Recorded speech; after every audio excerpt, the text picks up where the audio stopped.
আজকে লাউ বাটা বানাচ্ছি। লাউ বাটা বানানোর জন্য আমি অল্প একটু লাউ নিয়েছি আর লাউয়ের খোসা সমেত আমি নিয়েছি। নিয়ে ভালো করে ধুয়ে আর এইভাবে কুচিয়ে রেখেছি। এখন মিক্সির জারে দিয়ে দিচ্ছি ভালো করে পেস্ট করে নেওয়ার জন্য। তো মিক্সির জারের মধ্যে দিয়ে দিয়েছি। একবারে হবে না, দুবারে পেস্ট করতে হবে। করে নিয়েছি। এখন আমি একটা কাঁচা লঙ্কা দিয়ে আবার একটু পেস্টটা করে নেব ভালো করে।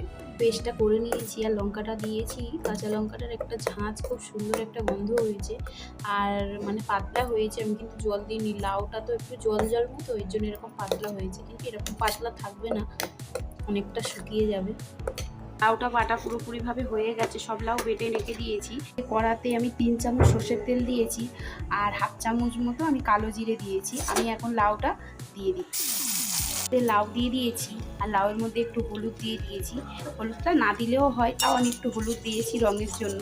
আমি কিন্তু এখন লবণ দেবো না, এটা এতটা কিন্তু থাকবে না, একদম কমে একটুখানি হয়ে যাবে। এর জন্য লবণটা এখন দেবো না, পরে নইলে লবণ বেশি লাগবে।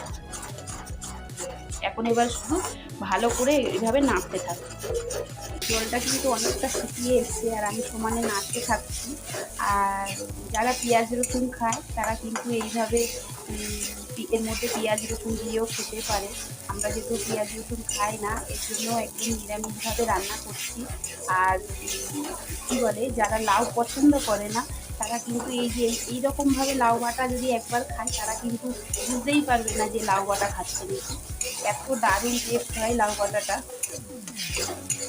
তো লাউটা কতটা শুকিয়ে গেছে, আরেকটু শুকিয়ে, এই যে নরম নরম আছে, এটা আরেকটু শুকিয়ে নেব। এখনো কিন্তু আমি লবণ দিইনি, দেখবো আর কতটা শুকায়, তার সেই হিসাবে আমি লবণ দেবো। ওটা অনেক শুকিয়ে গেছে, আমি এখন পরিমাণ মতো লবণ দিয়ে দিচ্ছি। দিয়ে আমি নেড়ে করে নিচ্ছি। ও লাউটা বাটা পুরোপুরিভাবে রেডি হয়ে গেছে আর দেখতে কিন্তু দারুণ লাগছে। মানে কেউ দেখলে বলবে না যে এটা লাউ। দেখো কি সুন্দর লাগছে আর দারুণ একটা গন্ধ বেরিয়েছে। আর এইভাবে যদি খাওয়া যায়, তা গরম ভাতে আর কিছুই লাগবে না।